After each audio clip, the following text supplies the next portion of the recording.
जय हिंद। इस वीडियो में बात करने वाले हैं एसएससी जीडी के बारे में। एसएससी जीडी का मेडिकल होने वाला है। सबसे पहले दो चार चीज़ जान लो। डॉक्टर साहब अगर आपसे भी पूछें कि भैया आपको कोई समस्या है तो आप बता देना कि नहीं है। वो पूछें कि कभी आपकी हड्डी टूटी थी तो आप बता देना नहीं टूटी थी, क्योंकि वो इतने प्यार से आपसे चीज़ें पूछेंगे और आपसे चीज़ें उगल जाएंगी। तो उगलना कोई भी मत। अगर आपने आंखों में लेसिक करा रखा है बिल्कुल मत बताना कि मैंने लेसिक कराया है। अगर आपकी कोई बचपन में उंगली टूट गई हो, हड्डी टूट गई हो, कोई अगर आपको ऐसे लगता है कि वो समस्या है और आप उनको बता देते हैं कि हाँ जी ये समस्या है, आप बिल्कुल मत बताना। डॉक्टर साहब ये पूछेंगे कि भाई कोई कहीं समस्या है, कोई ऑपरेशन हुआ है, कोई छोटा मोटा कोई समस्या कभी आई है, आप बता देना कभी कोई समस्या नहीं आई है। देखो जो बड़ी समस्या होगी उसको वो खुद ही देख लेंगे, और छोटी छोटी चीज़ें अगर आप बताओगे तो उस पर वो फिर बहुत ज़्यादा गहनता से देखेंगे। तो ये चीज़ आपको बिल्कुल नहीं बतानी है। मैंने ऐसे ऐसे लोग देखे हैं जिनको वेरिकोज वेन्स थी, वो भी सेलेक्ट हो गए, क्योंकि छोटी सी वेरिकोज वेन्स थी और उतना ज़्यादा ध्यान नहीं गया पैर पे, तो उनका भी सिलेक्शन हो गया है। कई ऐसे लोग रहते हैं जब वो विजन टेस्ट करते हैं तो विजन में उनकी आंखें 6/9 थी, लेकिन ऑब्जर्वेशन उनकी बहुत अच्छी थी, उनने पहले भी पढ़ रखे थे वो, और वो सही सही बता दिए अक्षर, तो उनका सिलेक्शन होगा। ऐसे हो जाते हैं। तो आपको कोई भी चीज़ अपनी तरफ से नहीं बताना है कि नहीं जी हमको ये समस्या थी। ठीक, बात कर लेते हैं आपके मेडिकल होता कैसे है वहाँ पे। सबसे पहले इस बार तो फिजिकल साथ में हो रहा है, डॉक्यूमेंटेशन साथ में हो रहा है, और आपका मेडिकल हो रहा है। जब हम लोग गए थे, हम लोगों का 2019 में हुआ था, उस टाइम पे हम लोगों का पहला फिजिकल हुआ था, उसके बाद फिर डॉक्यूमेंटेशन का काम हुआ था 3-4 महीने बाद ऐसे, उसके बाद फिर हमारा मेडिकल हुआ था। तो अभी आपका कैसे होगा, अभी आपका सबसे पहले काम होगा डॉक्यूमेंटेशन का। डॉक्यूमेंटेशन आपका कंप्लीट हो जाएगा, उसके बाद फिर आपका रनिंग शुरू होगी। रनिंग 5 किलोमीटर की रनिंग होती है, 24 मिनट का आपको टाइम मिलता है। उसके बाद आपकी चेस्ट और आपकी हाइट मापी जाएगी। ये काम होने के बाद फिर आपका मेडिकल होगा।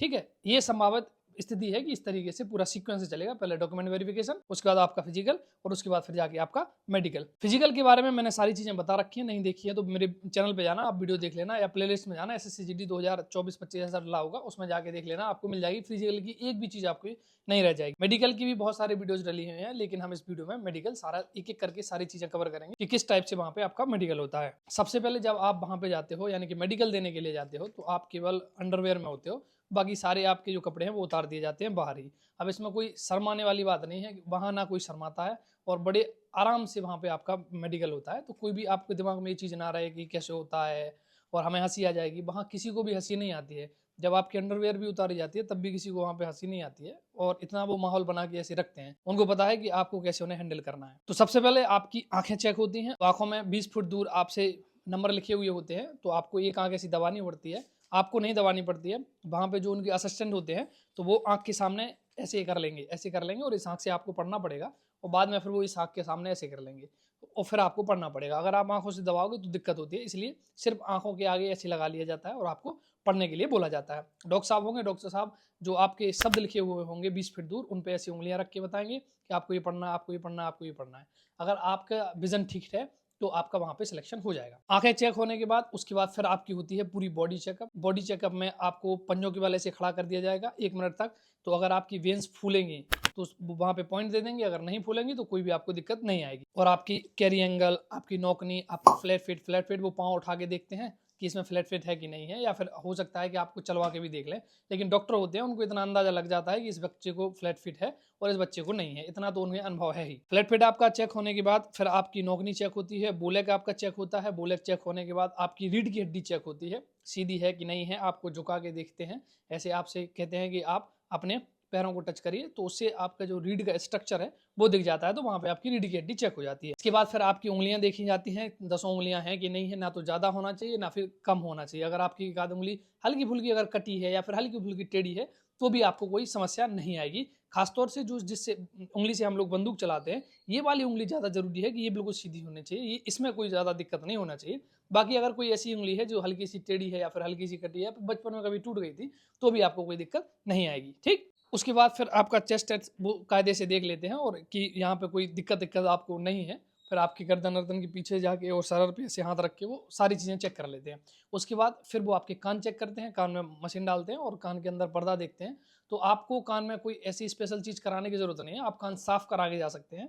और मैंने तो साफ भी नहीं कराया था, तो उन्होंने डाटा जरूर था मुझे, तो आप चाहें तो आप अपना कान साफ करा के जा सकते हैं। ठीक, कान चेक होने के बाद फिर अपने दांत चेक होते हैं। दांतों को ऐसे मुंह खोल के देखते हैं कि आपके सारे दांत ठीक हैं, कहीं कीड़ा ईड़ा तो नहीं लगा है, या फिर कोई ऐसी आप फालतू की चीज़ें तो नहीं लगाए हैं। लेकिन दांतों में किसी को कोई समस्या नहीं होती है। अगर आपका एक आध गैप खाली है तो आप अगर कुछ भरवाएं भी है तब भी आपको, मुझे नहीं लगता कि वहाँ पे दिक्कत होती है। उसके बाद फिर आपको एक न्यूज़पेपर दिया जाता है पढ़ने के लिए, आपको वो न्यूज़पेपर पढ़ना होता है, तो उससे आपका विजन टेस्ट होता है। उसके बाद फिर आपका कलर ब्राइटनेस का टेस्ट होता है। कलर ब्राइटनेस में उनकी एक कॉपी होती है और डॉक्टर साहब ऐसे पकड़ लेंगे, आप सामने हो गए और वो पेज पढ़ते जाएंगे और वो आपको ऑब्जर्व करेंगे कि आप क्या पढ़ पा रहे हो कि नहीं पढ़ पा रहे हो। बस वो ऐसे पलटते जाएंगे और आपको वो अक्षर पढ़ना पड़ेगा।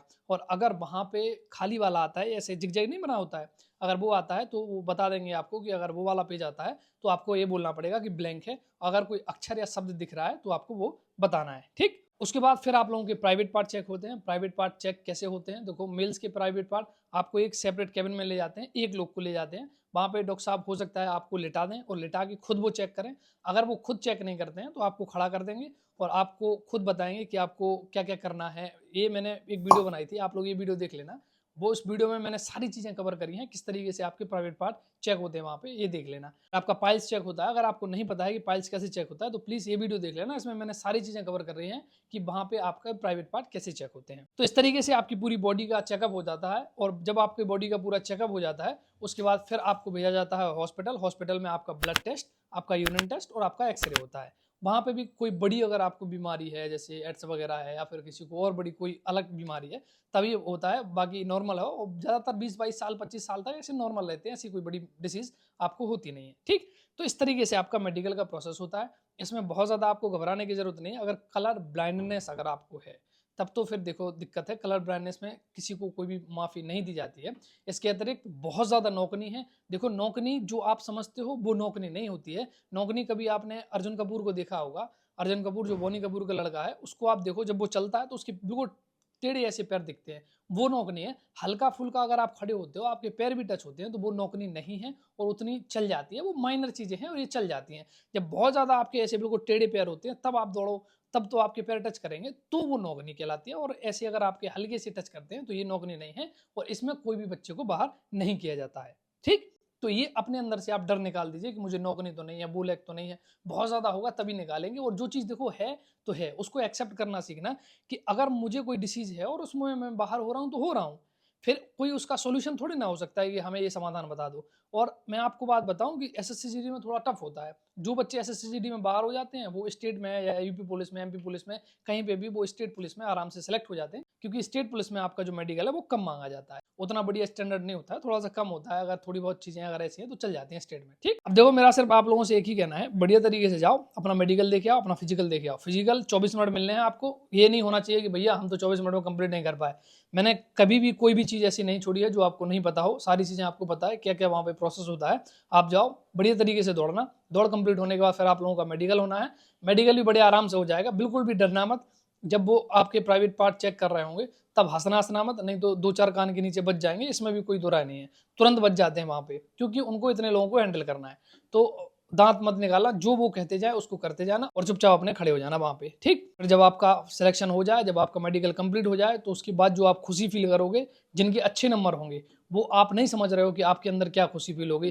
जब मेरा मेडिकल हुआ था ITBP कानपुर में, तो आप यकीन करो, तो सबसे पहले मैंने फिर घर वालों को, पापा को फ़ोन लगाया, चाचा को फ़ोन लगाया, घर वालों को फ़ोन लगाया, उसके बाद फिर रिलेटिव्स को फ़ोन लगाया कि अपना सिलेक्शन हो गया, क्योंकि नंबर मेरे ज़्यादा थे कट ऑफ से और सिर्फ मेडिकल का डर था और पहले कभी मेडिकल तो दिया नहीं था। और गाँव में तुम जा रहे हो, दुनिया भर की चीज़ें चलती हैं, ये चेक होता है, ऐसे चेक होता है। जब मेडिकल दिया तो उसके बाद फिर खुद ही खुश थे। तो इस तरीके से आपका SSC-GD का मेडिकल होता है। क्या आपको कोई भी ऐसी समस्या है SSC-GD मेडिकल को लेके, तो आप लोग कमेंट करके जरूर बताएं आपको क्या समस्या है। मैं पूरी कोशिश करूंगा कि उस कमेंट का रिप्लाई दे पाऊं, ठीक है। मिलते हैं अगली वीडियो के साथ। जय हिंद।